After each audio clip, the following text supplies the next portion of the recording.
Okay, good evening. Let me just turn this music down.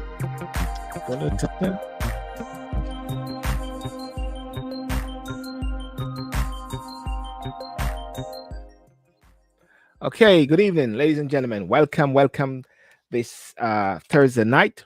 I just want to check before I go any further. Actually, I can check myself. I just want to check if you can hear me live and direct, but I like to just check myself because there's a slight little glitch there which I had a while ago. I can check myself. I just want to check if you can hear. Yeah, man. I can hear myself live and direct. How are you, ICC3?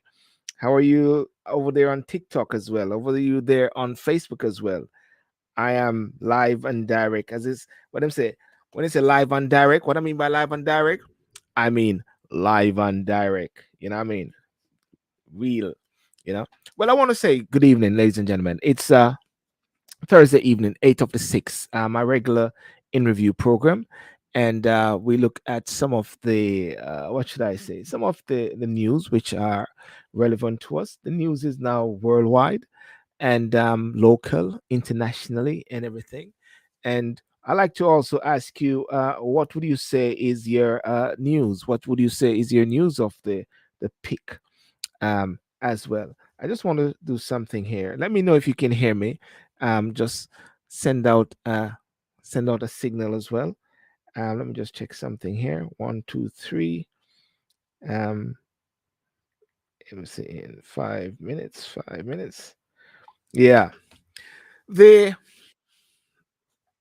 the interesting thing. Yesterday I was there speaking to somebody in the United States of America, and we saw this massive what should I say this. I'm gonna see if I can play it actually. There was, yeah, let me see if I can play it. There was this, yeah, video file. Let me play this. And this is very interesting. There we are. There we are. Look. Let me see if I can play it again. Come on, play. That was a bit quick.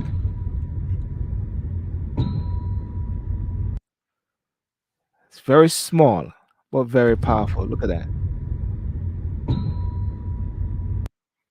The sound gave it a sort of sound from the apocalypse, apocalypse or whatever like that. What is happening? There's a big fire which is being spread, which is in Canada, and just come over into the into the New York. I never knew it was that close. Of course, I'm not in New York, so I wouldn't know. And and that was really big. in a sense that I was surprised that people were wearing masks, and I was saying, "Why are you wearing mask?" I thought it was I thought it was COVID was still a play, COVID still a play or something like that, and it is very interesting because it's a reminiscence of what was with COVID. Let me just check something. You know, it was a reminiscence of what was happening with COVID, and I'm sure it was a very scary feeling. They're saying now for people to lock up and don't go out and to take care of themselves and everything like that. Um, and I remember when we had Ashra. I remember when we had in the UK the safari. You know, the safari, the African. What should I say? That was a big, fire or something coming from the Africa, you know. But they said this increased heat in weather. They say the wildfires are getting worse, you know, and yeah, so that's very interesting as well. Let me see if I can actually do a quick one here. Um, are you there? Let me see. Add to stream. Hi, hi. Can you hear me? Yeah, I'm hearing you. You can hear me as well. I was I was teasing you that sound there because when you play that video there, I play it again. Listen. Yeah. There's a sound in it. It sounds like the what remind me of the word apocalypse or what is it? Yeah. It. I think it's how they were doing construction right where I was driving past. So that sound, the banging sound you hear, is from the construction site. So tell me, what is happening in New York there? New York, big city of dreams. Well, today's a better day, but for the past 3 days, I guess today's day three. The air quality has been like really bad because of the smoke that's coming from Canada. Um, Wildfires. Today's better than yesterday. Yesterday, I'm not sure if you're familiar with the air quality index, but there's a Yeah. different categories, right? So like it's like from 0 to 500, the scale. Mm, mm, But like between 300 and 500 is like it become like hazardous. So like yesterday, like almost meet 500. So it was like definitely, mm. like really bad for everyone. So they were recommending that we avoid being outside if we don't need to be outside, or if we have to, we wear like the N95 mask Yes. or something better than that. So what exactly you understand is causing it? So it's the smoke from the wildfires in Canada. Yeah, Canada wildfire smoke Mhm. closes restaurant and school because you weren't able to go to school to teach as well today, isn't it? No, no. We actually were remote. I mean, the students didn't have school today, so which was good. It was only like teacher like a work day for teachers, so we had to go remote. And we were informed like an hour ago that tomorrow we'll also be remote. Because right now the air quality index is like in the high hundreds, so it's unhealthy for everyone. So always better than yesterday is still in that unhealthy range. So what do they say if one inhale the smoke over there or the bad air or whatever? What are some of the, because I'm sure America would be, everybody's on the big screen now and everybody's saying what could happen is like this movie like the Purge and all those sort of things. It gives it that Purge look, isn't it?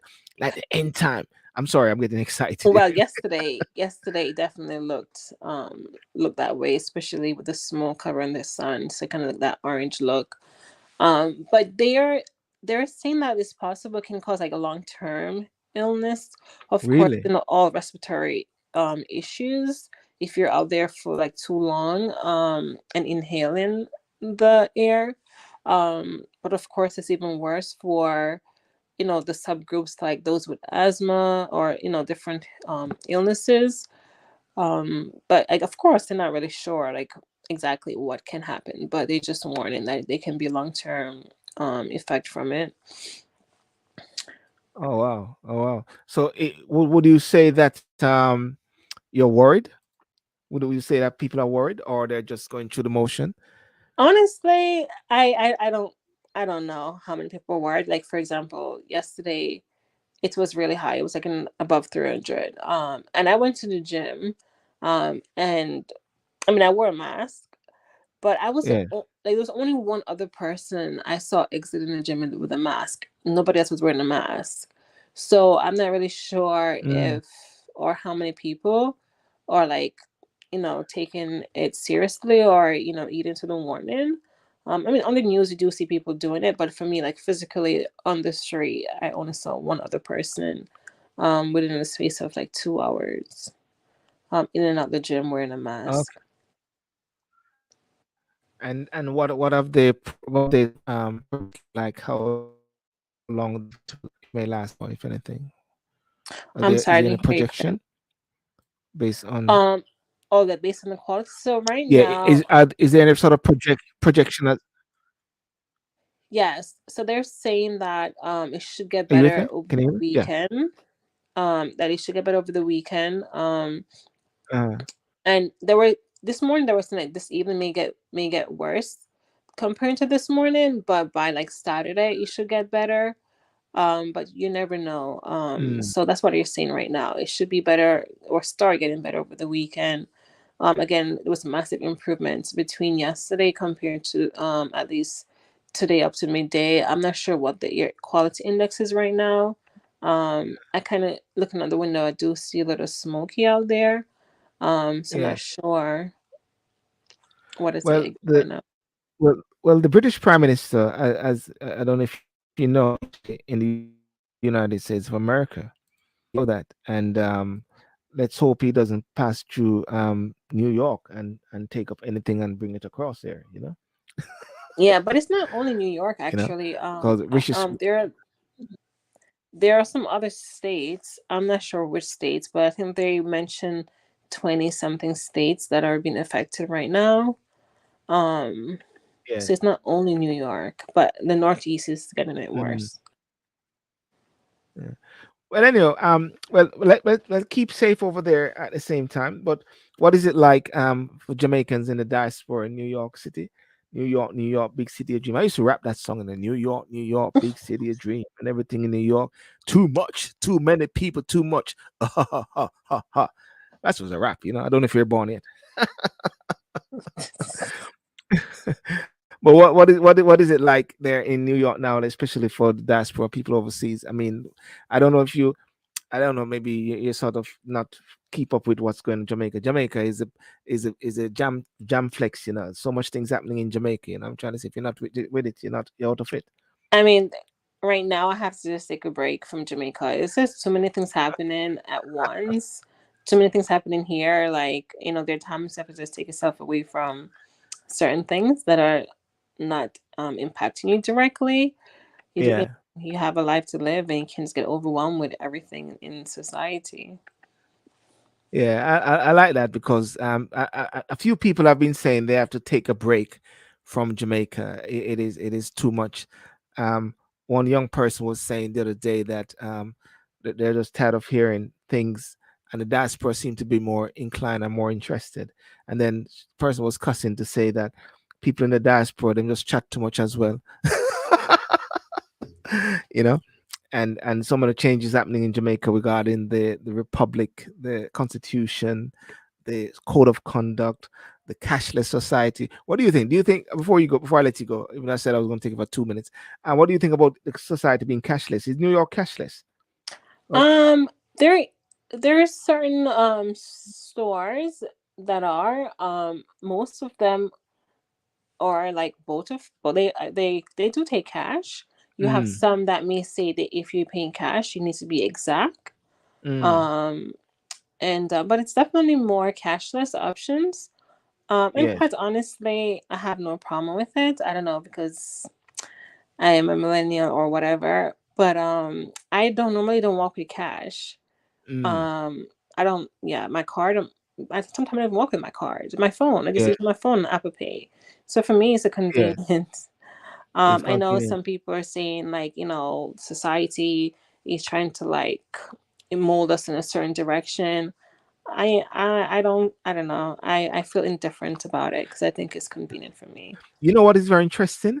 And what is interesting is that anyone with a new child, a newborn child, in the past few weeks or months or so, that child might grow up not knowing what cash looks like. Interesting that you mentioned that. Yeah, my son may Yeah. never know. It is just like with mobile phones. They all know mobile phones, but if you take, I don't know, if I take my children and show them one of these old phones that we used to have, they might Hmm. not know what to do. Whether you spin the dial or whatever like that. You know, with those phones. Well, You know? I those phones were out before I was born. But yeah, I guess I'm giving away my age. But Okay. I know how I do know how to use it. You Never don't know how to never I use it. never had to use one. Yes, yes. Because I was not born yet. But yeah. Yeah. It's interesting because I mean I understand in Jamaica there has been a few I don't know if it's hacking or a few companies which have been recently have their let me take that off, had their accounts like Mayberry, I think Victoria Mutual and a few other companies have been hacked or so. And then people are saying, can you imagine what happens if it become a cashless society? When that Mhm. happens, I think the same thing which happens with Usain Bolt and so like that regarding SSL, but that's another thing But also. Sorry. Mm, I think it's more than that, right? I feel like as a society we're moving in a direction that is more technological based, right? mm, So mm, yes, there's a concern about the cashless, but then we have this whole AI thing going on, which is a bigger conversation, mm, um, which we shouldn't be surprised if we think of the trajectory of how society has been going the past 3 decades. It's more technology based, right? We have this old, what do you call it, GBT, chat GBT, like all of these things when it comes to school and writing, things can write for mm, you, like that's where we're heading. So I don't think the cashless society, whatever, is going to be the main concern or the only concern we may have. Of course, the more technology we use, the more opportunity people will have to hack your system. But again, they're going to be also better security, right? So if your bank or that you, like for example, my bank, I think is it's pretty good with mm, security. But as things get advanced, it's not only on, I want to say, the negative side, things are going to be advanced on the positive side. So the yeah, more technology increases, our banks, for example, will increase their security. I'm not saying it's going to be perfect, but we yeah. cannot only look at it from one lens. I recall once, I don't know if I mentioned it the other day, I was in Jamaica and I went to the cash point and a card wasn't working. And then I got a call on my phone. It was HSBC in the UK contacting me to say, am I using my card in Jamaica? Are you in Jamaica? Yeah, And because they always say you need to let them know if you're yeah, traveling or so. And for me, while it was inconvenience at that point, but I really respect that, and I'm always grateful for that, for them actually to contact me to make sure that it wasn't hacked and they stopped the transaction and that because they happens to said I me was, all the time. Yeah. So I think the whole thing with with the cashless and everything and becoming electric, I guess that those are things gonna happen. But that's the way of the world, isn't it? We I got mean, to move that's with the the time. direction we're Mm, going. Cars, mm, more electric, hybrid electric, right? So if we should predict what society will look like in another 10 years, mm, like technology running things, like, I mean, it's like it has been coming, like, from small things, like and I'm not sure about the UK, but like in the US, we used to mm, have people in the toll booths. Now there are no more toll booths, right? So like, they were moving the physical human to different technology based things. So this is just the beginning, I believe, of where yes. society is going. All right. Well, listen, thank you for giving us that quick overview from New York, big city of dreams, and the whole thing regarding the big, what I can't say big freeze or heat wave. What do you call it? The the apocalyptic. Help me, Claudine. Apocalypse. The apocalyptic look of Yeah. New York City. You know, and let me show it. Let me see if I can show it again. There it is. Oh, here it is. Where is it? There's just this airy thing about it. Don't you realize there's this airy thing about it? Let me see if I can find it again. There's something airy about it. I can't find it again. Where is it? There it is. There it is.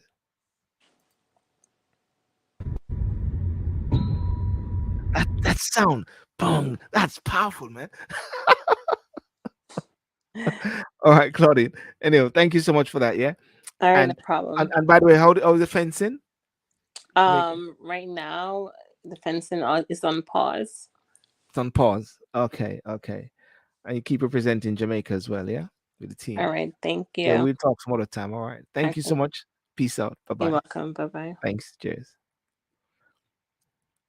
Okay, so therefore we just had that discussion about in New York where they're having the big apocalyptic look regarding the fire from Canada, which is actually affecting New York and other parts of the state.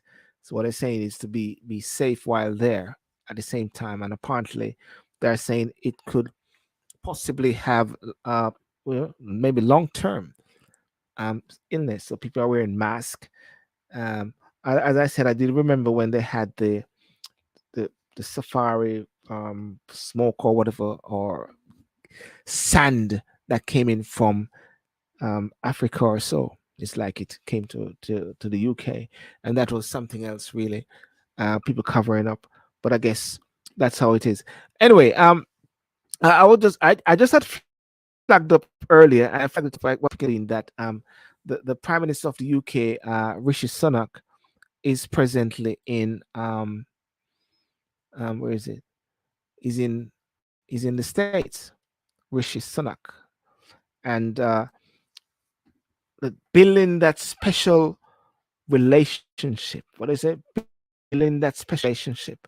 There's always this talk about this special relationship with America and the UK. Special relationship when there was Margaret Thatcher. I think the best one was with Margaret Thatcher and Ronald Reagan. And they said Sunak and Biden unveil Atlantic Declaration Economic Agreement. Sunak and Biden unveil Atlantic Declaration Economic Agreement. So what is saying, Rishi Sunak and Biden announced new economic partnership called an Atlantic Declaration. This is not the same as a free trade deal, but is designed to strengthen cooperation between the countries. If you recall, leading towards Brexit, when we were in the process of Brexit there, I think when Obama came, they said that the UK will still have to be at the back of the line, or they said the queue. So, but somehow they're striking some sort of deal there with UK and the USA, and with Biden. It will reduce vulnerabilities across supply chains and keep Russia out of global civil nuclear power market, freezing out Russia. Sunak says the US UK economic relationship has never been stronger.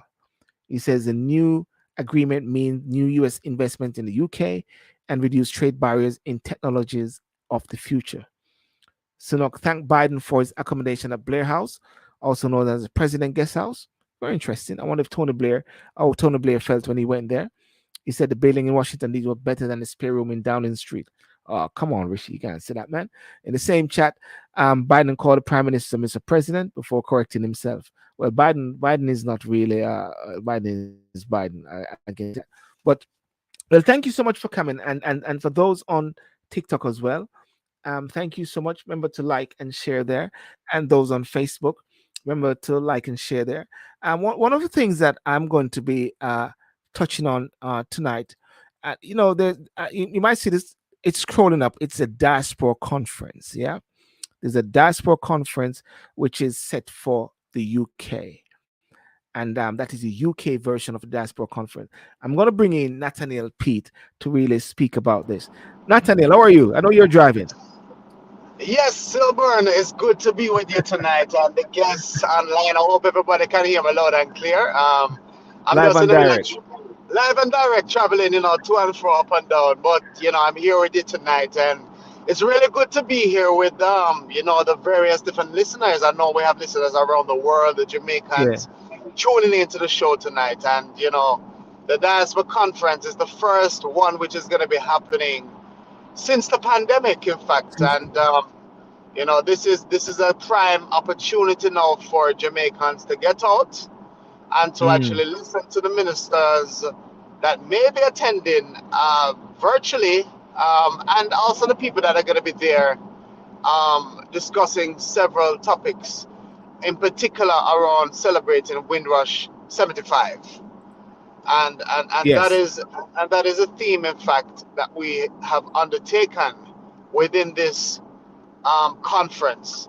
It is to celebrate what has happened before, and the legacy that has been left as the result of the very great Jamaicans that have come before us. And it is through it's through them, Sylbourne, that we stand on their shoulders.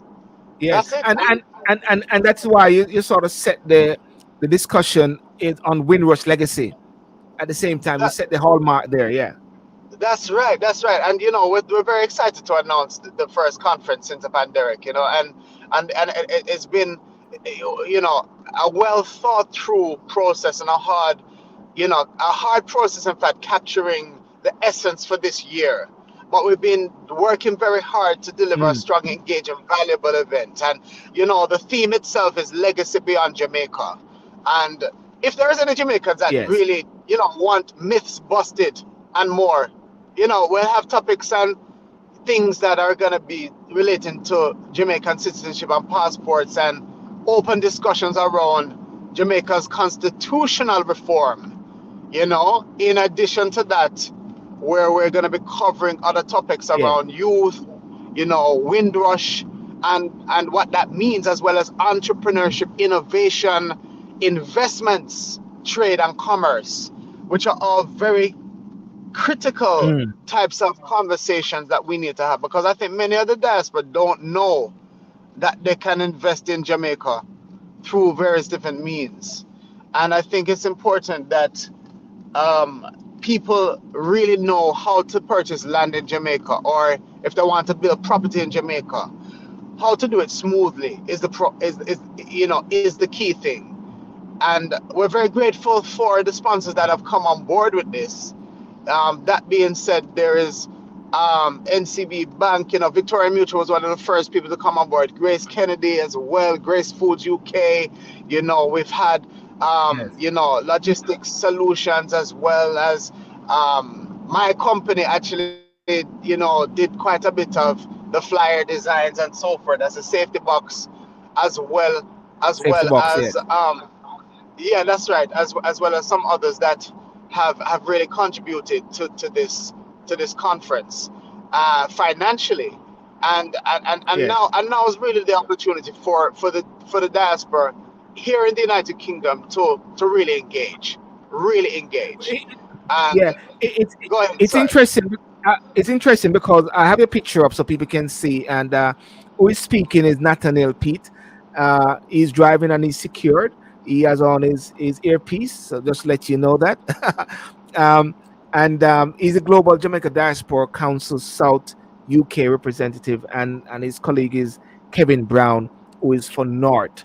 Um, Thanks for that, Nathaniel. And are you expecting any ministers from Jamaica at the event coming up? I cannot confirm that yet. Yes, However, I must say that if we don't get a minister down, then it's not gonna be the same. But I cannot say anything around that yet, because nothing yes, has been approved from cabinet level. However, yes, in previous conferences, and there has been some level of representation, and so let us just say that in the likeness we will get some level of government participation, whether that be from the actual ministry, or from definitely from the High Commission in terms of representatives. But yeah, there is more that will be disclosed post Tuesday of next week, yeah. Well, and let me, yeah. and Mm. we can speak to that. We're Let me. recognizing this as well.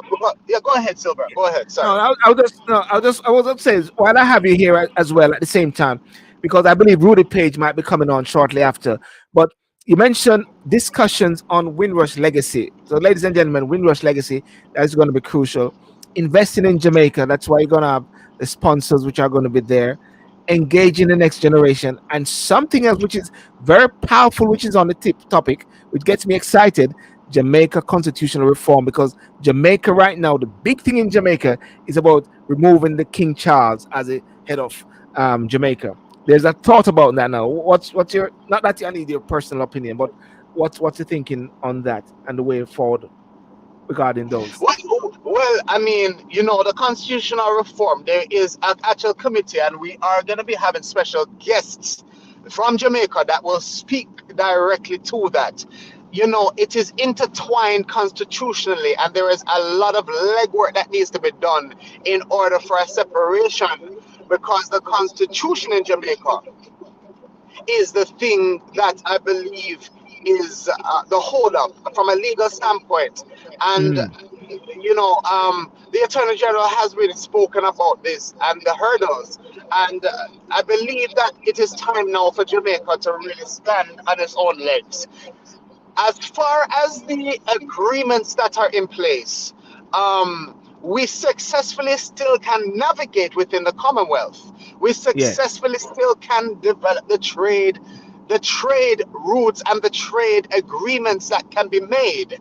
And so I believe, really, from the perspective of Jamaica being able to have its own laws and rules, not really dependent upon a British colonial system, I believe it is time for us now to fly away from the empire that used to do so much to Jamaica in exploitation of the former years. Now is the time really for us to stand as a nation that is separate from the United Kingdom. There will always be that connection to the United Kingdom. There will always be I would say the imprint of Britain in Jamaican culture, and it will take some iterations of generations before that comes out of Jamaica. But I believe it is time now for us to stand on our own legs, for us to do things independent of the United Kingdom, especially as Queen Elizabeth II has passed away. I believe that the linkages now and the generations, in fact, are probably not as committed to the monarchy. When we are looking at the backdrop of the trauma that has been left because of colonial Britain, because of what they did in the 1950s, whereby people were invited into the United Kingdom to help to rebuild the empire, so to speak, rebuild Britain, and sold something which was effectively a lie. Because when many of those Windrush people came here, they were faced with racism. No blacks, no Irish, no dogs. And they saw those signs, and we had to do, the generations before us had to do the pardon systems to get through. They had to do so many things to fight racism in order for us to stand. On top of that, the various different scandals that have happened, including the Windrush scandal, where families have been completely separated, and grandmothers have died without their children alone in Jamaica because all of their families based in the UK, where we had scandals like this, where people are still facing the impact of the negative collateral damage from the thing. I believe that now is a time we really need to think about establishing the right linkages required for business and trade, establishing the benefits of the education and academia. But in terms of how Jamaica is run and constitutionally, how it is, the framework, understand this is Nathaniel Pete speaking, not necessarily my position or a connection to anything. This is me, my own personal opinion, that we need to have our own laws, our own constitution. We need to have our own republic. That is my opinion. So therefore, this is an opportunity for persons overseas in the diaspora can engage with the same process as in Jamaica. That is right. you know, But and yeah, yeah, but go I was ahead. gonna Sorry, say, Sylbourne. but will they be able to affect the process? Because we don't have a vote here when they come on to the referendum. What's our level of engagement that can be effective?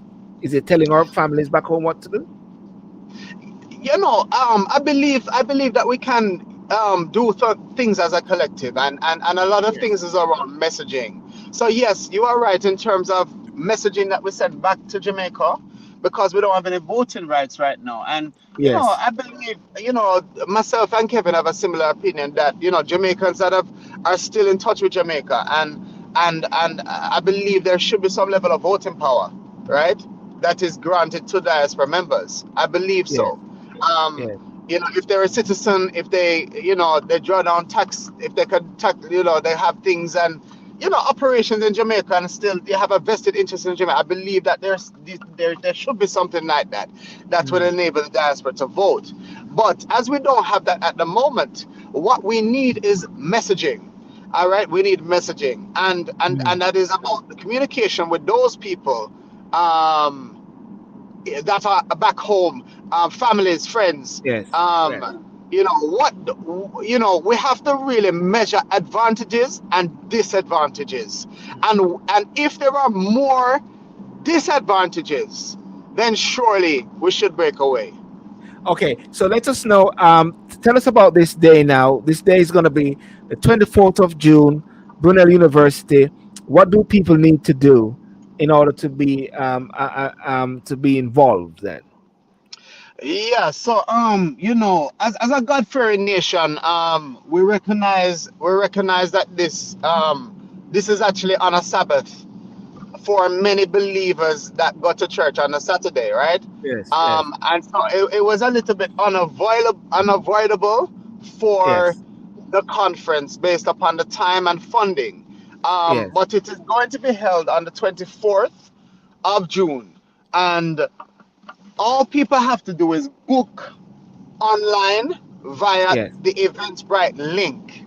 yes, Now, the Eventbrite is just, I believe, Jamaica for hyphen diaspora hyphen United Kingdom hyphen National Conference yeah, 2023. So I yeah, think that is the Eventbrite link. It's not a yeah, complicated link, and what they need to do is just type Eventbrite on Google, Jamaica Diaspora United yeah, Kingdom National Conference yeah, 2023, and they should get the link for the Eventbrite. If they yeah. register before the day, it is £15, but if they're registering closer to the day, it is going to be £20. I think it's a day All right, before, it's £15, but then all twenty right. pounds, and that includes food and beverage for the lunch time, All and right. yeah. You know, people like to know when it's a register. Is it 2 minutes before the door open? No, the registration is from now, so we need people to register from now. Yes, We need people to register from now. So it is going to be a prime opportunity right now, yes. because if there's any other time to invest in Jamaica, now is the time. If there's a time to get engaged in Jamaica, now is the time. If there's a time to think about moving back to Jamaica, now is the time. If you want to be part of the conversation, if you want to be part of the solution, now is the time for you to engage back in the diaspora. This diaspora conference is being put together by the Jamaican High Commission, the Yeah. Global Jamaican Diaspora Council, as well as several other Jamaican organizations and associations and partners.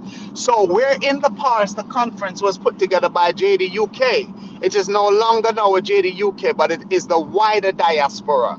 And that is all of the most of the Jamaican organization leaders have been engaged in this, and some key partners are enlisted within the organization of this conference. And so the topics are topics which press to the diaspora, based on conversations, based on focus groups, based on things that are topical in Jamaica. Yes. Investment and trade, of course. Many people have what been worried about the SSL scandal. When we're Yes. speaking about education, when we're speaking about youth engagement and diaspora engagement in the third and the fourth and the fifth generation, that is something that we have to really pick up on, because remittances is dying off. And so it's about the re-engagement of that level of third, fourth, fifth, sixth generation Jamaican living here in the So United Kingdom. so In what? addition to Yeah. that, the Windrush and the legacy beyond that. Yes. Yeah. So what you're actually saying, ladies and gentlemen, and what I'm picking up from Nathaniel is that thrust of the lots of the remittance that used to go to Jamaica by Jamaicans over here from that Windrush generation, they're passing off now and they're moving on into the afterlife. And therefore, what you're trying to do is to build that linkage with the third generation, fourth generation in order to bridge that gap. Yep. That's right. That's right. Mm. And that gap is seen very often in the United Kingdom. You know, there's an identity crisis because they're not quite British, they're not quite Jamaican. So where do they sit? And so it's very Yeah. important that we have the identity and the culture of Yes. Jamaica built into these young people, you know, and as Jamaica pushes towards becoming a republic by 25, you know, I Yeah. mean, the constitutional reform is Did you facing a say? lot of scrutiny. Did you say by 2025? I believe that is the process that they're looking at, Okay. you know, by 2025, you know, but Mm. um, yeah, I believe I believe that's what it is. Yes. Yes. But I think. there's a great deal of there's Yeah. a great deal of constitutional reform that needs to happen, Yeah. And but there's a there's a great. lot of Yeah. scrutiny over Yes. it, And a great deal and of. so that process. Go ahead, go Yeah. ahead. Sorry. I was sorry. I didn't want to stop that. I was going to say that also there's a great need and a great consultation. A lot of consultation need to take place. And I believe the minister recently said it is an exhaustive process than what we thought it was going to be. And what she said was that a recommendation is to Mr. Golden and the Prime Minister that if it leads beyond into the next election, let us keep following it through. That is something that she said, and I think it's very important that every Jamaican here and overseas do take part in regarding the conference, but also in the whole process regarding this great constitution reform. Because Nathaniel, as you mentioned earlier, in 1962 there was an opportunity, but many of us never really were born yet, and our parents, they might be deemed as a fully dunce to a point, never really understand what's happening. But Yes, now we're in a position now where we can, and not in the backside of some office in Westminster where they drafted it the last time. yes, Yeah. Yeah, yes. a guy, a gentleman named Clive Morrison said it would be good to link up with Mr. Nathaniel Pete. And Clive, I got your details. I can pass on Nathaniel Pete details to you as well. Nathaniel Pete, ladies and gentlemen, who is talking, he is, as a picture which is put up there, the Global Jamaica Diaspora Council South UK representative. And of course, Nathaniel, you have been going around with a series of dialogues, isn't it, around the national diaspora policy? That's another thing you guys going to talk about. Yes, are you there, Nathaniel? Don't know if Nathaniel is gone. Well, Nathaniel was driving, so therefore, if we lose him, that's all right. I think Nathaniel has actually said a lot, and we have a clear understanding of the whole. He played a good part in promoting the diaspora conference, which as I set out earlier, and as I say again, it will be, yeah, Nathaniel, yeah, he had to go. It is going to be the 24th of June at Brunel University, and that's in Oxbridge. Registration 9 a.m. Conference 9:30 a.m. to 6 p.m. I'll be there. Registration fee including lunch as well. And some of the sponsors, as you can see, is Victoria Mutual Group, Grace, Logistics Solutions, National Commercial Bank, Do Business Jamaica, Jamaica Tourist Board, and this has been put on by the Jamaica High Commission this time. Nathaniel, I was doing a good job promoting it further for you, Nathaniel. That's good, Sylbourne. And it's very important that we have engagement. Yeah. I was speaking about the constitutional reform before I got cut off, and Yes, yes. no, it is whilst there's a lot of attention across the entire Commonwealth, but because the likelihood that the other eight Caribbean realms are gonna detach with Antigua and Bahamas and Belize and Grenada, and the rest of Yes. them, but the work of this began. The conversation began before March, but the real work began Yes. from March of this year with the recommendations of the transition into a republic. But it is very important that the dialogue is held. It is very important that the right level of of engagement, both with the Mm, diaspora and Jamaica, is really thoroughly gone through in order for an mm. effective informed process to Yes. becoming a republic. It is about making the constitution new, and it is about having the legal framework that can ensure that Jamaica can stand on its own 2 feet from its foundation. And so to do that it's an enormous task to do. And there has to be a level of trade agreements with countries, and there has to be something which is set up whereby we can still reap the benefits of being part of the Commonwealth, um, and both in academia and in trade and business. But now is the time for the diaspora really to pick up. Now is the time for the diaspora to become further engaged. Mm. We have strategies that we're doing, and if people want to reach out to me as a South rep, they can do via my website www.nathanielpete.com and GJDC, which is a Global Jamaica Diaspora Council. They can link me via my website, and on my website, they can reach out via the contact me form and get me. Also, my email address is listed on the Ministry of Foreign Affairs website for the Yes. Global Jamaica Diaspora Council, so people can reach me if they want to have a conversation. What's your website again? www.nathanielpete what? www.nathanielpete.com. That is www.nathanielpete.com. And Yes. then you just need to click on a link which will take you directly to the Global Jamaica Diaspora Council page on my website. And then people will be able to access my information there. Um, and in addition to this, I'm also going to be holding a number of different seminars, in fact. And Mm. these seminars began in April. I've done Yes. a conversation for April, May. The last one in June just passed, and I'm going to be doing one every month during the tenure, as well as visiting diaspora organizations, West Indian groups around the southern parts of the United Kingdom, in order for me to stimulate some level of engagement within the diaspora regions. There's a place also in Lewisham which I'm working on with another guy, setting up as a Caribbean hub. One of the things I said to him as well is whenever it is up, we can facilitate a meeting down there as well and bring you in as well so you can engage with Jamaicans. A lot of elderly gentlemen there from the Windrush as well, and Definitely, it's a hub. definitely, So that is something which is definitely. powerful. Somebody just asked a question though, while you're here, Mr. Pete.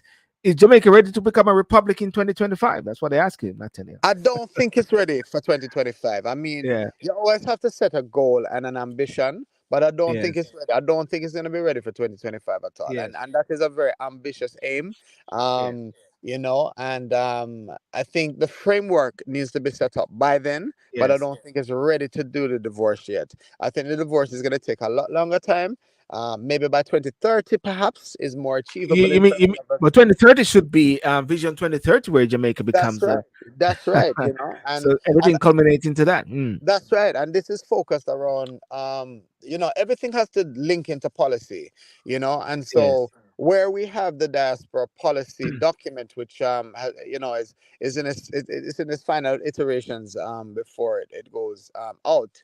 But within the framework, there are several goals which we are trying to achieve by Yes. 2030, and Yes. these goals is that Jamaicans are empowered to achieve their fullest potential. Now, how do we do that?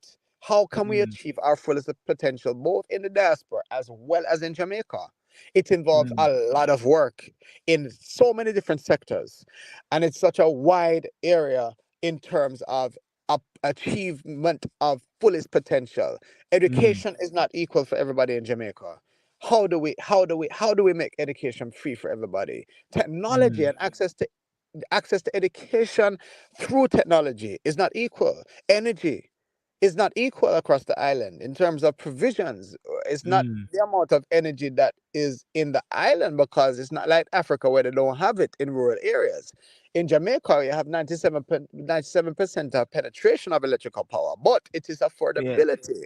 And so, how do you allow someone to have their fullest potential with that? That is a goal Yes. within the Yes. diaspora policy. We have one of the goals is that Jamaica society is secure and cohesive and just. Yes. You know Some. that we have Yeah. white collar So, crime, we yeah. have Well, underground crime. it's funny that you mentioned about white collar crime and stuff like that. Will there be opportunities for people to talk about SSL? Will there be opportunities for people to say what's the view of the diaspora regarding this very controversial topic, which is touching the hearts of people in Jamaica, like the salaries of ministers? Will there be those sort of discussion where people can bring things up separate and apart from that which was designed? I know there's a time frame, of course. There's a time frame, and it's not going to be for those types of discussions. Honestly, we really Yes, want this to be an uplifting experience. So yes, there is very good opportunities of investment in Jamaica.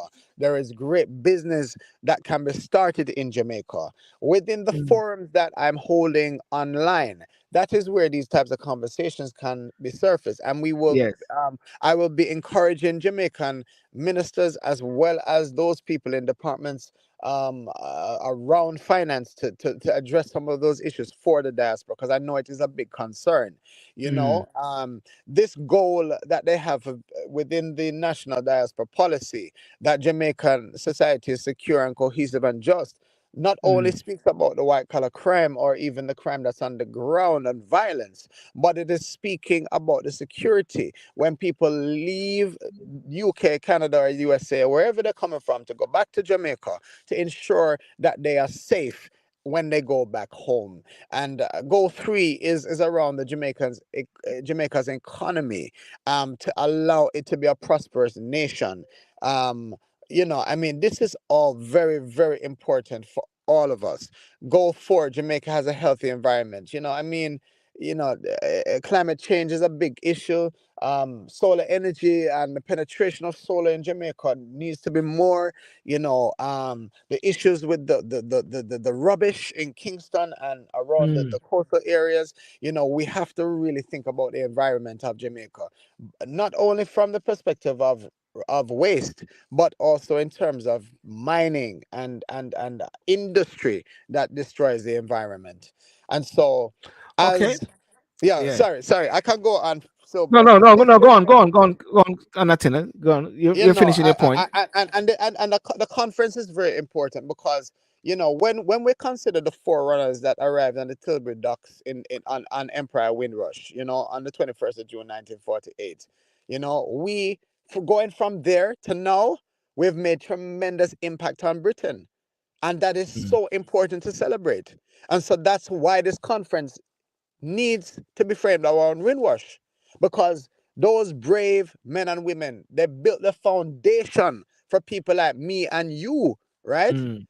And even my son and our children, to continue to build and adopt the country, but never forgetting the roots of Jamaica.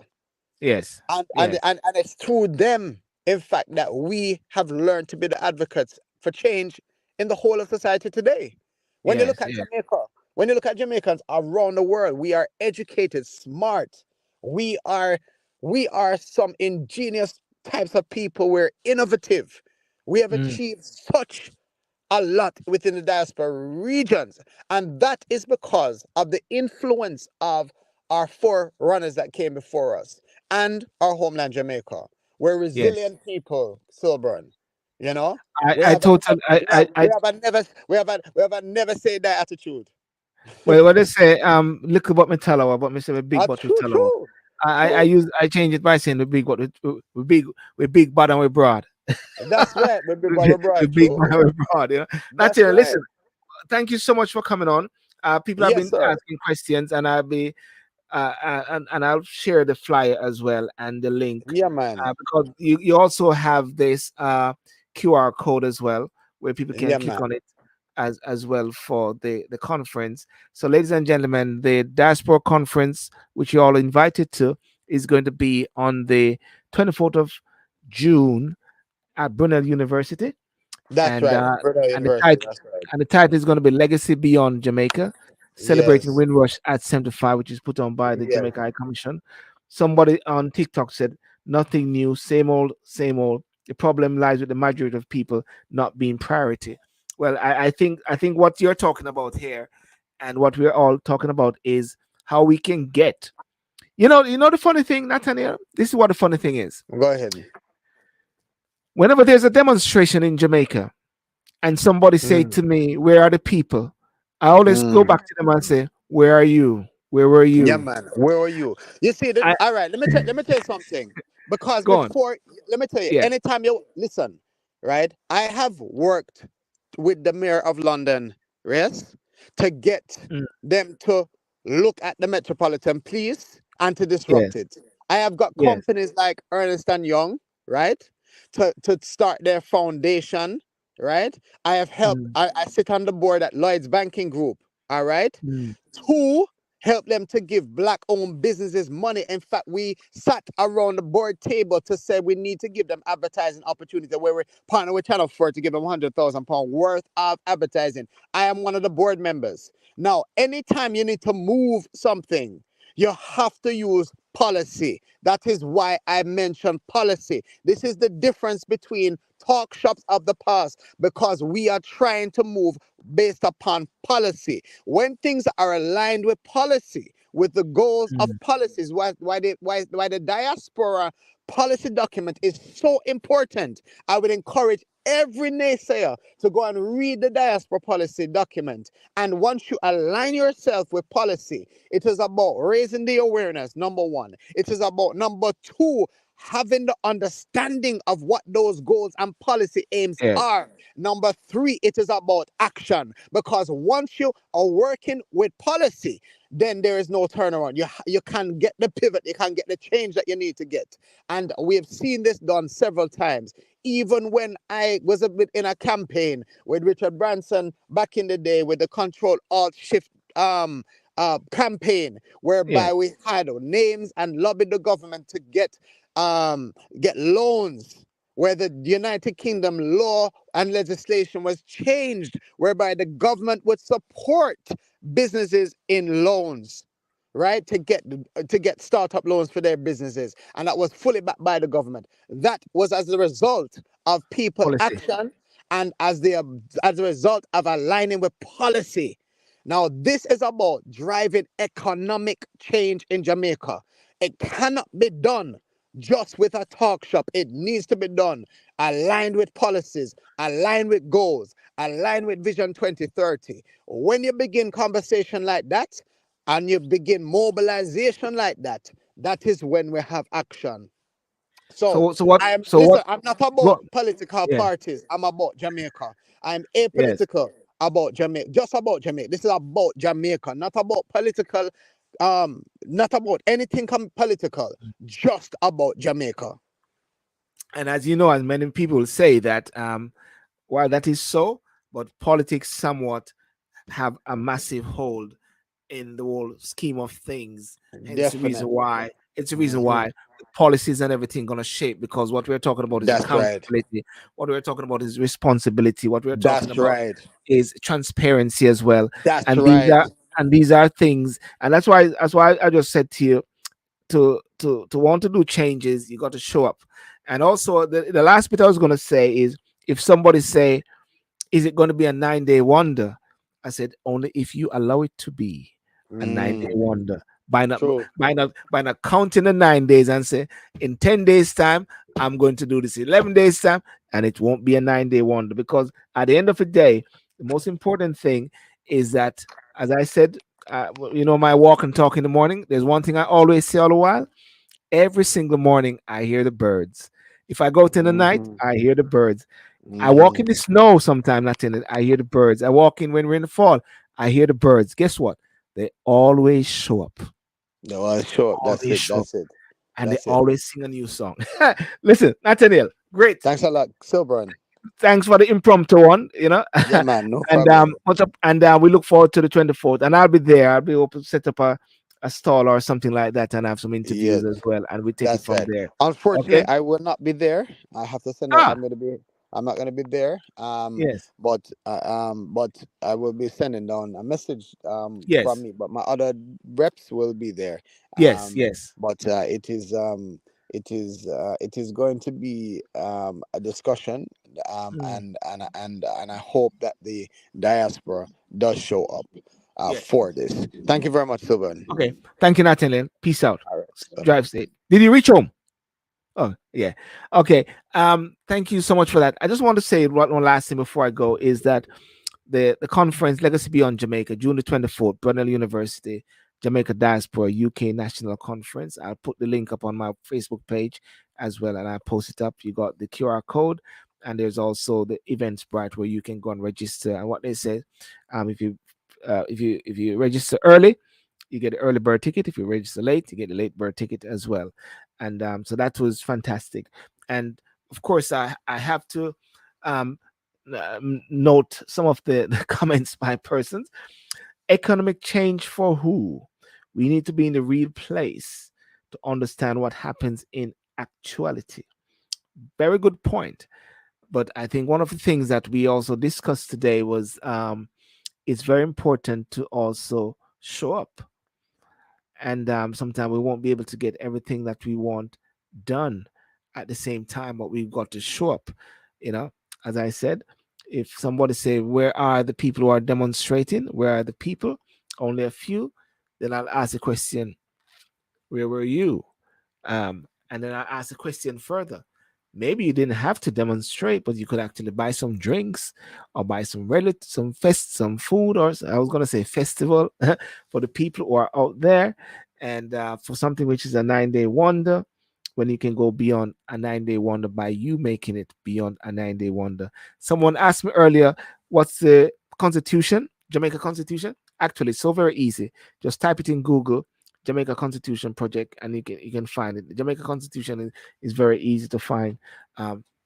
Unlike the UK, we don't have a written constitution. It's unwritten, which is broken down into precedent, judicial precedent upon cases, and some are binding. So we don't have that. Jamaica is very fortunate, a bit like the United States, where we have a constitution. Well, that's a good one. We had a good discussion today, and I'll just pop over TikTok for a few minutes. And thank you so much for joining. And Saturday night, I think I will not be there for Talk and Sip because I'm off to a men's retreat. It's very important to be with men and to build men and to strengthen men and to be, I'm not going to say the word man up, but man has got to be man, you know what I mean? And sometimes we've got to build each other and show us leadership as well.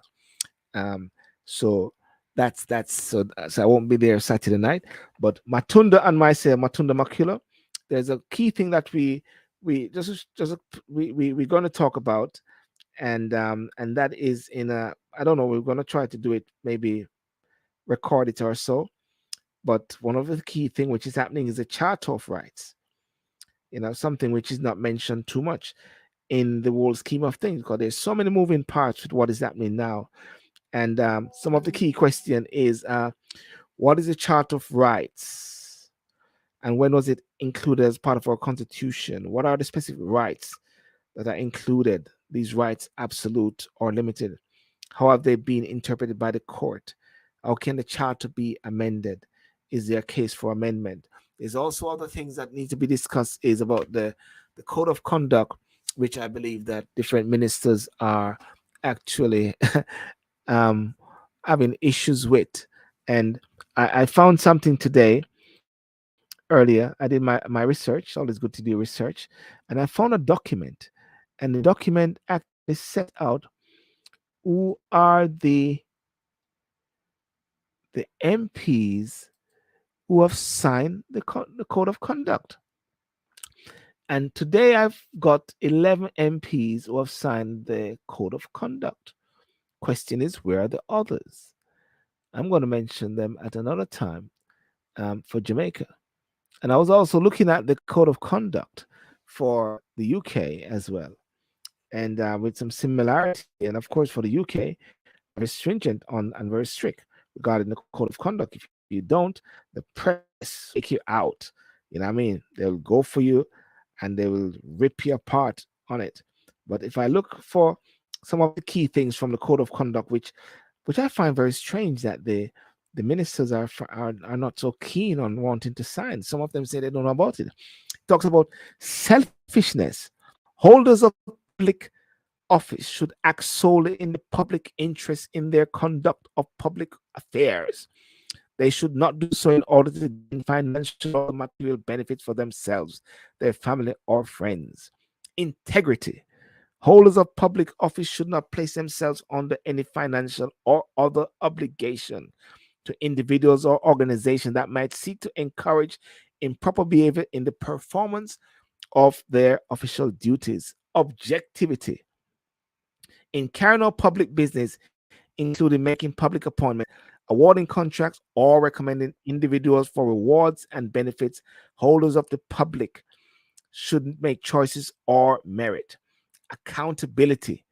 Holders of public office are accountable for their decisions and actions to the public and must submit themselves to whatever scrutiny is required by applicable law as appropriate to their office. Goes further. Holders of public should be open about all the decisions that they take in their conduct of public affairs and restrict information only when the wider public interest clearly demands. And it goes further. Honesty. Holders of public office have a duty to declare any private interests relating to their public duties and to take steps to resolve any conflicts arising in a way that protects the public interest. Leadership. Holders of the public office should promote and support these principles by leadership and example. Ladies and gentlemen, that is the code of conduct. And I understand that people are having issues with it. Rudy Page, I can see you. But Rudy, I'm actually finishing off, man. I'm going to say hi to you still. Rudy, how are you, man?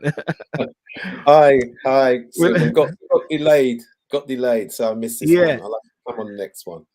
yeah, we'll have to come again. But I mean, how are you anyhow still? They take like a 5 minutes and you can close the gap regarding the Windrush, because the Diaspora concept we're talking about, the headline is the Windrush legacy.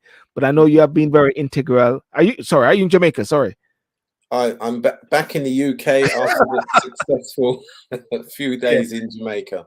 Yeah. Yeah. Tell us briefly, Rudy Page, your role regarding the Windrush and so like that. Yeah. Very quickly. So this Yeah. time round,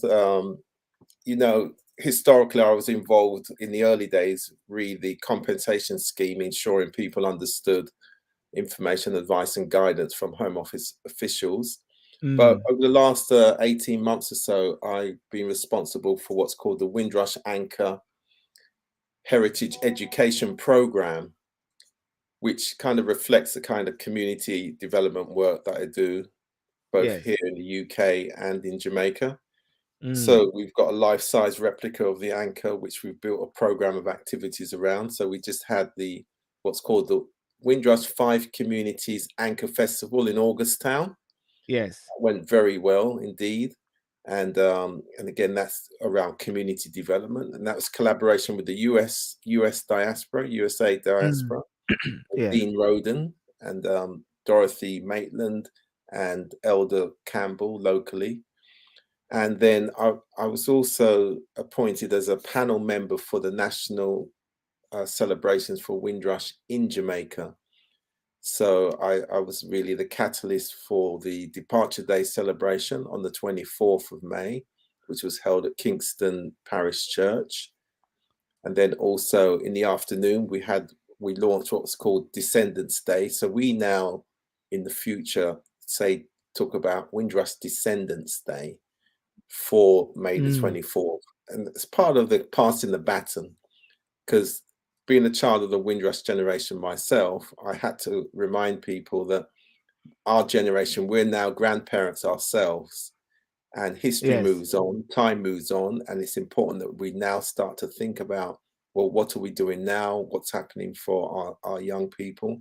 And of course, Windrush reflects an era, and that's exactly the flyer. And then the day after, on the 25th, we had the discussion panel, Windrush Reflections discussion panel at the Ministry of Foreign Affairs, at Kingston Harbour, and I was on the panel for that with a number of other academics, and so that was a very interesting dialogue. Yeah. Why do you think? Why do you think the Windrush is so important and crucial in Jamaica as well as UK? I know for the UK it is very important, but like for Jamaica, even though people, I know they came from Jamaica, yeah, I think why it's important, Sylbourne, and even people such as yourself, is that the Windrush, we're the first generation, basically, us now, this era of people leaving Jamaica to go abroad to work. I mean, they've done it for a long time, right? Since before the Panama Canal, which is what, 100 years old. And this era, there's a demand by us now that our parents and the commitment and the sacrifice that they made, which comes down through the children as well, is recognized from the place that they came from. They came from Jamaica and the wider Caribbean, the English-speaking Caribbean, what is known as institutionally the Caribbean Commonwealth, which is all the English-speaking islands, plus Belize and Guyana on the South American mainland. So what you're really getting now are the voices of people like us, because historically our voices were not heard. There was hardly any mention of the contribution made by ordinary people who had to go abroad. So now, as time moves on, and the stories are gathering, because literally thousands of people have gone abroad, and they need to be recognized. And historically, there was no recognition of the people as they left. And then, of course, it's another story about those who eventually did make it back. And as you know, it's a very small percentage of people who ever do make it back, but they've got a story to tell. And of course, those people have their descendants. So, and that's why this era, the Windrush era, the original era between 1948 and 1973. But as we say, it's now their descendants. And we've demanded our voices should be heard, our stories told, and we're capable of doing that. So that's why I believe the Windrush is important, because why would we not pass on our experience, our heritage, and who we are and where we come from? Which is what everybody's always done. It's just that well, everybody's doing it for all their different nationals, the Jews, exactly. They say we will never forget. We will never forget. While sometimes they say to us, get over it. Exactly. But of course, they would never say that to themselves and their children and their children's children. In fact, they maintain in one of social order, let's put it that way, to say, look, we're on top, we're staying on top. And what we're saying is, no, we believe in equality. So that's why you hear us always talking about the values of respect and inclusion are the common Yeah. ground for all, regardless of background, culture, or status. So that's why the Windrush will continue to, and it's a term that marks an era of people. But obviously there's a lot of emotions around that, because the compensation scheme, but as you would know, Sylbourne, that's not the first time the Caribbean community has had to take, had to sacrifice and had challenges. They have had challenges since 1948. Can I just ask in a quick one, because what we'll have to do another specific show regarding the Windrush score, of course, because of the period that we're in now. But how has the compensation been going? Is it been successful, or is it Well, what I would say is, institutionally, they had a review that said the lessons learned review, and that set out clearly what needed to be done.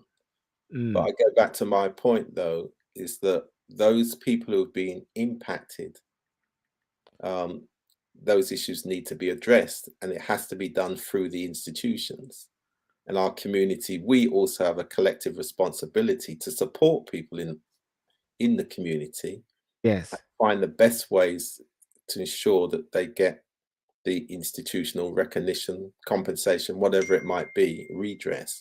But I think our community has a lot to do as well to ensure that we understand those people who have been made vulnerable get support. Yes. All right. Well, listen, are you going to be at the Diaspora conference? No, that clashes with an event that we're doing at Migration Museum in Lewisham Shopping Centre. Oh, so wow. I hope you will pass through, given that that's your part of your manner. Well, it's funny. I mean, Nathaniel say he can't make it to the conference because he's going somewhere else. Yeah. I said I'm going to go to the conference. Now you're telling me something is happening in my neck of the woods. 11:30 a.m. At the same time. Yeah, we're celebrating. It's a Windrush event at the Migration Museum, so we're celebrating the 40th anniversary since the foundation of the Afro Hair and Beauty exhibition, organised by Dyke and Dryden. And as you know, I'm the former sales and marketing manager. And also, Pity I didn't have that picture. Pity I didn't have that picture where you had hair. Exactly. I mean, I can send it to you, because I need to prove to people all the time that I didn't look like Sylbourne all the time. So, Clive Morrison said, "I'll never forget and happy to have been associated with Rudy Page Anchor Project Edmonton." Yes, and Clive played an important role. He did the drumming at the beginning.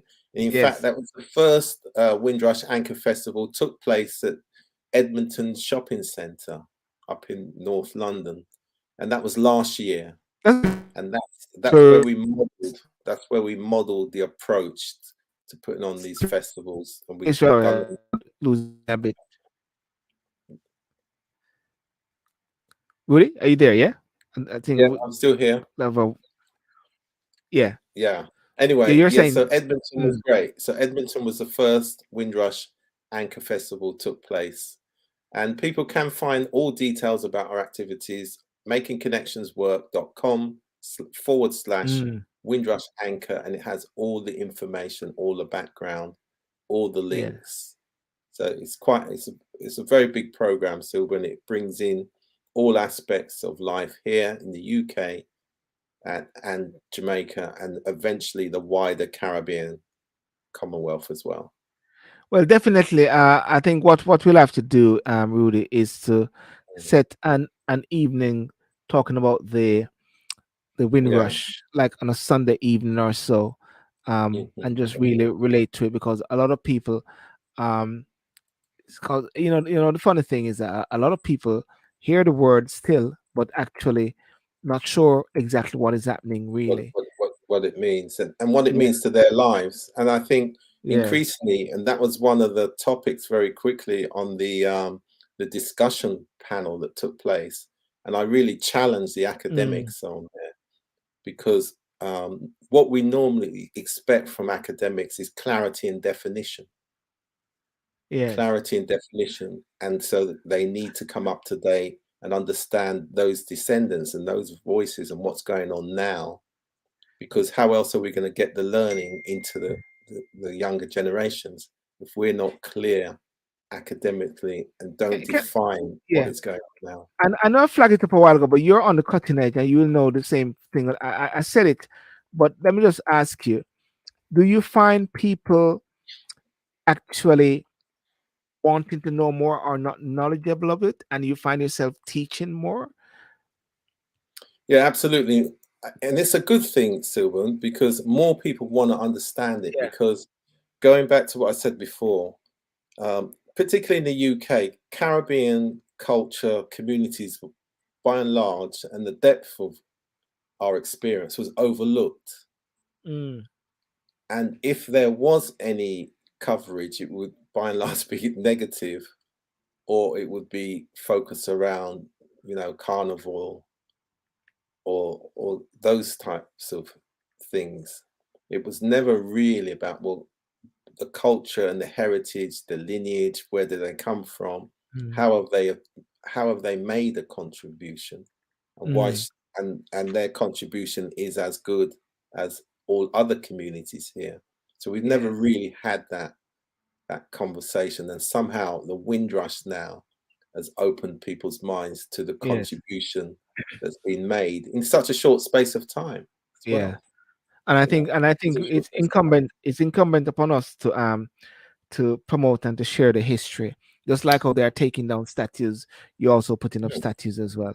Exactly, and being able to set out very clearly who these people were. A good example, Sylbourne, this year is the 218th anniversary of the birth of Mary Seacole. Yes. Right. Yes. So Mary Seacole, 200 years ago, was making an impact on this country, but not just this country, having left Jamaica, but around South America as well. So also what it does tell us very clearly in living memory that Caribbean people have made a significant contribution to this society. And one of the things sometimes I say about Caribbean people is that we have to ensure that we have to know who we are, because sometimes depending on who you speak to, sometimes they'll say we're at the bottom of the pile. These sort of sayings there, and you got to be careful how we engage those particular narratives, because it can actually pull down the new generation of youths. No, absolutely, and that's why we focus on cultural esteem. Yes, and that's why Professor Rex Nettleford said, nearly 25 years ago here in London, he said it's important.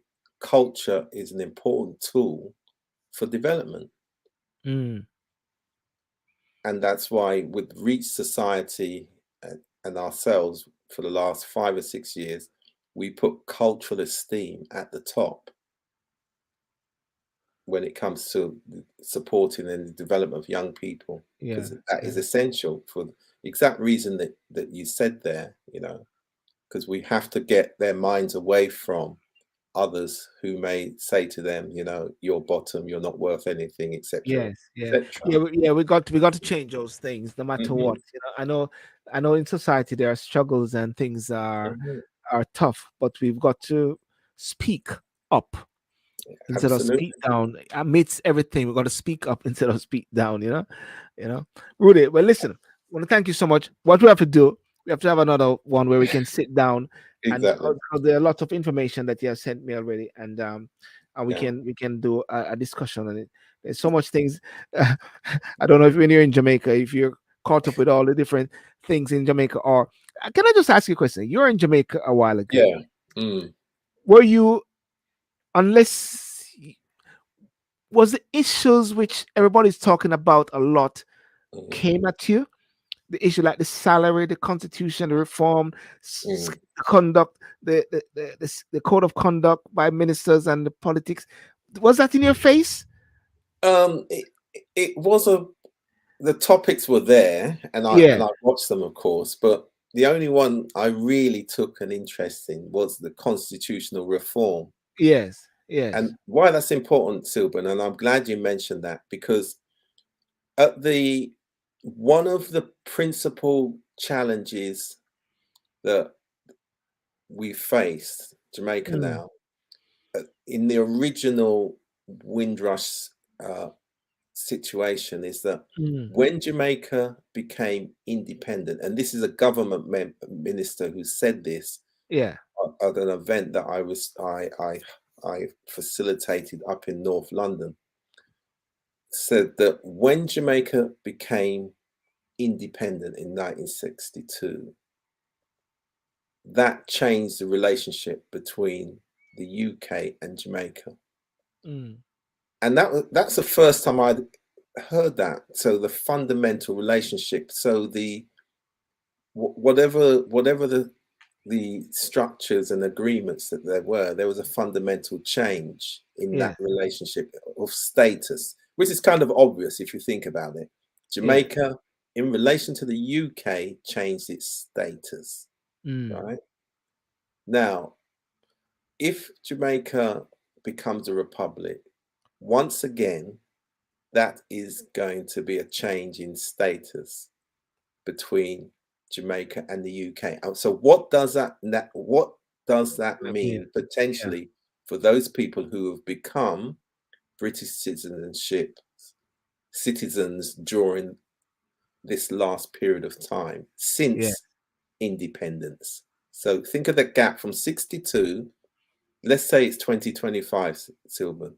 Yes. So those people who become British citizens in that period of time,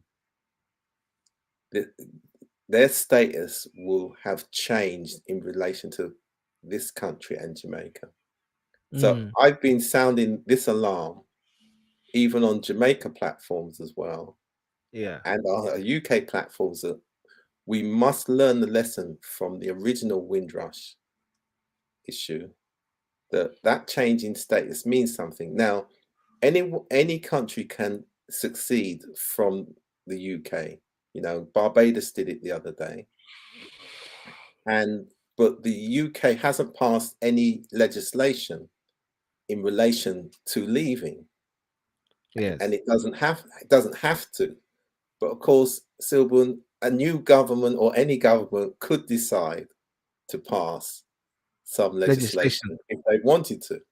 Do something. So there's all these things that, from a UK perspective, I think those people who have got legal backgrounds, constitutional lawyers and those types, which I don't have any idea about that world, need to think about that from now, rather than wait until we get difficulties for fourth, fifth and sixth generation Caribbean / Commonwealth. But I'm really just thinking of Caribbeans now, because that's the community from where we come from. And we've been impacted the most, in particular as a population group, Caribbean, but within that population group, of course, Jamaicans has been the biggest number. Even though people say, oh, we focus on Jamaicans, it's not just that, it's because it's the largest group that's had the biggest impact. Yes. You know, as it relates to this. So I think you've got your work cut out. You've got a legal background. You need to start to get some constitutional experts to start to explain, who understand the British Constitution, understand the legislature, and you know, when it makes decisions and why, you know, countries leaving, what does it mean, historically what has happened. You know, we need some case studies, you know, so when this you know, all these kind of things, because we just don't know. We didn't know before, but we must learn the lessons in terms of what happened. So what you're actually saying is that we have to be very proactive and not be reactionary. We got to plan ahead, think wise, and not just as Nathaniel was saying, not just noise and chat, but actually be strategic and look at the policies as much as possible. Rudy, well, listen, brethren, we will touch again. As I said before, I mean, we're not going to wrap, but I mean, I'm sure there's tons more at the Yeah, same time. as always. Yeah, somebody said, Clyde, I agree, Rudy. We're at the head of the beast to take on this independent issue. Yes, definitely. Let's go for it. Rudy, listen, have a great evening, All and right, thank you. we'll touch base. All right. Great. Cheers. Take care. Take care. Respect. Thank you. Cheers. Bye. Well, ladies and gentlemen, I want to thank you so much for coming on, Clive Morrison and rest of persons who and Miss Miles and those on TikTok as well. Thank you for joining in the communication. Thanks to Nathaniel Pete for coming on and gracing us with his presence, talking about the Diaspora conference, which is going to be held on the 24th in Brunel University, 24th of June, if I just correct myself there. And join up with it. Rudy Page a while ago talking about the Windrush legacy, 75 years on. But there's so much actually that can be discussed about this. There's so much more. This is just the tip of the iceberg, ladies and gentlemen. And I'll make sure that I facilitate some discussions on this particular topic, so persons can actually get their teeth into it. As most times, what I like to do and what I like to say is that we've got to have these discussions as much as possible. Educate, educate, educate. Hashtag, how does one strategize against agendas that are being done than impose? That's a good question there as well. So, yeah. So I don't know. I'm just got froze out a while ago. Don't know what happened there. Okay, there we are. Bingo. So thank you very much. Have a good night. God bless you. And those on other place. See ya. Bye bye.